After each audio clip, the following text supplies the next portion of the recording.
Welcome. Good afternoon, ladies and gentlemen, and that includes everybody. I asked to have you have this handout in front of you, and I represent the local union that's been here since 1893. So I think that this year we're 121 years old. And I think we finally starting to get the hang of this transit system here. At least I hope so.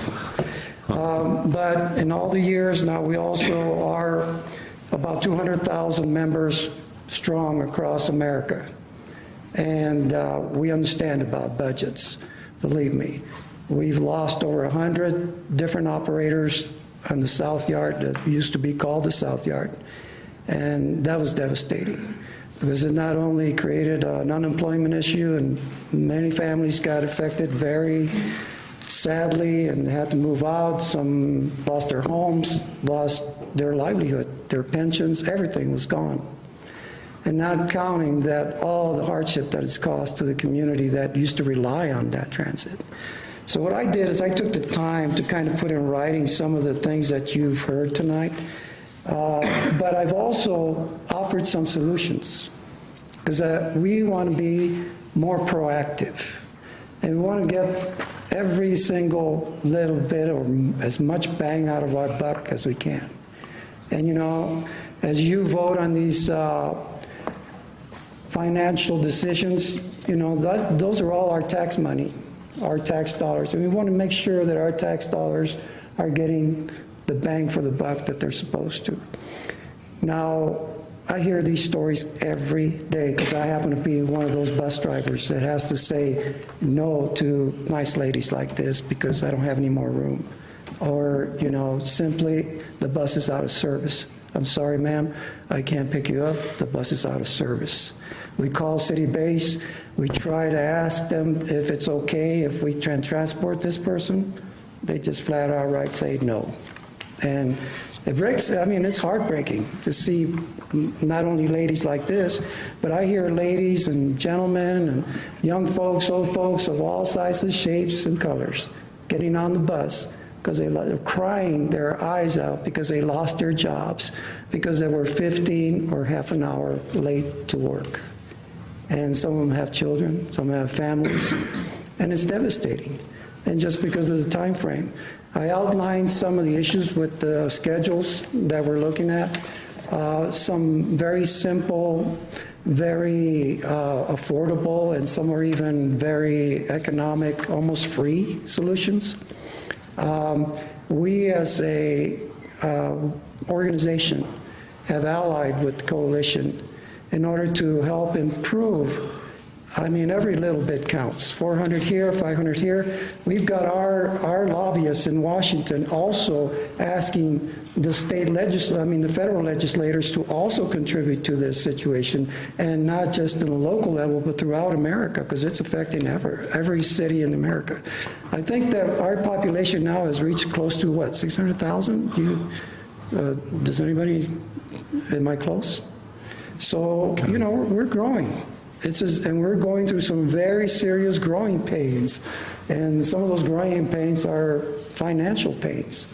And now we would like to also, as an organization that have allied with the coalition, would love to ally with all of you, City Council folks, because we want to help.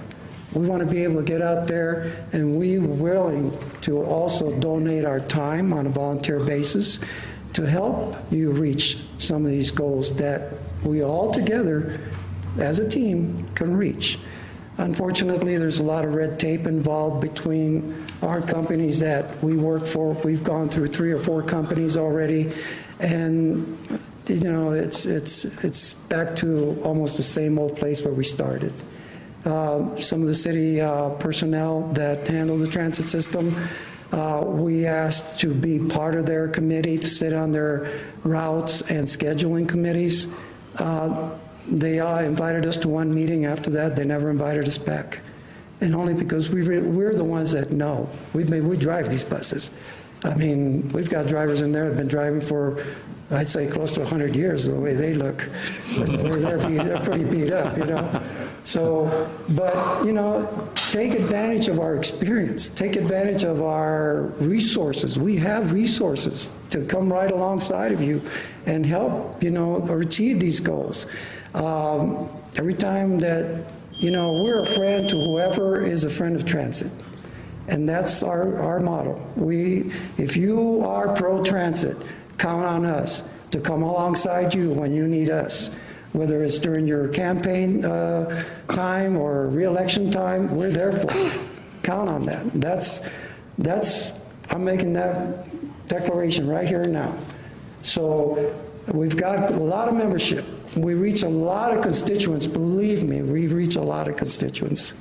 And a lot of the areas that don't have routes yet, we still transport a lot of your constituents. And they want to have something up there. And the ones that are going through some issues, well, you know, we're trying to work with them. And, you know, we've lost a lot of good drivers because they're so concerned about individuals trying to make their deadlines to their doctor's appointments, their jobs, their churches. And unfortunately, sometimes, you know, the red lights don't last, yellow lights don't last forever. So they end up getting called in by our managers and ended up either disciplined or fired. And I got to be honest with you, I'm speaking from my heart. I don't have, you know, I prepared this for you so you can, you know, look at it, and we need your feedback also. But every time you see a sign that says a transfer station, it's not real, because nobody ever really makes their transfers on time. So, you know, a lot of people get upset at us, they yell at us, they scream at us. We've had passengers even beat up some of the drivers sometimes. They kick in the buses and they break the windows. They are so frustrated, so angry, and they sometimes we have to call the police department to come in, and I'm all for more police because we need the protection out there. They have to come in and escort those individuals off the bus because it's creating a very dangerous environment, not only for the drivers, but for the rest of the community and the passengers.